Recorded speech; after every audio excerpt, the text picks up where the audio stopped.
NEET പരീക്ഷ റദ്ദാക്കിയതിനെ തുടർന്ന് ആത്മഹത്യ ചെയ്ത ഐജ ആർ മഹേഷിന്റെ സഹോദരനെ മംഗലാപുരത്തെ ലോഡ്ജ് മുറിയിൽ മരിച്ച നിലയിൽ കണ്ടെത്തിയെന്നത് ഇന്നലെ വൈകുന്നേരത്തോടെ വന്ന വാർത്തയാണ്.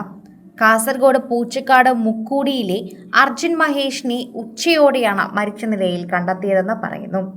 അർജുൻ മഹേഷിന് പ്രായം 24 മാത്രമായിരുന്നു. ഇന്നലെയാണ് ഷാർജയിൽ നിന്ന് അർജുൻ മംഗലാപുരത്തേക്ക് എത്തിയത്. മരണത്തിന്റെ കാരണം ഇതുവരെയും വ്യക്തമല്ല.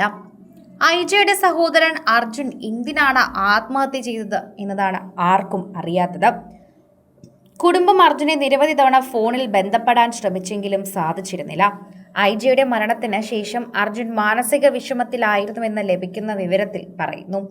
പാലായിലെ സ്വകാര്യ നീറ്റ് കോച്ചിംഗ് സെന്ററിൽ വെച്ചായിരുന്നു ജൂൺ 2 ഐജ എന്ന വിദ്യാർത്ഥിനി ആത്മഹത്യ ചെയ്തത്.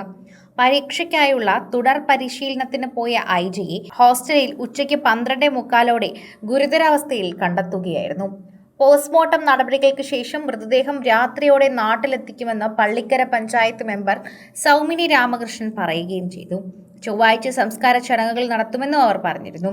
സഹോദരി മരിച്ചപ്പോൾ കടുത്ത മാനസിക വിഷമമാണ് ഉണ്ടായതെന്നും അത് ആത്മഹത്യക്ക് കാരണമായി മാറിയെന്നാണ് ഇപ്പോൾ സൗമിനി പറയുന്നത്.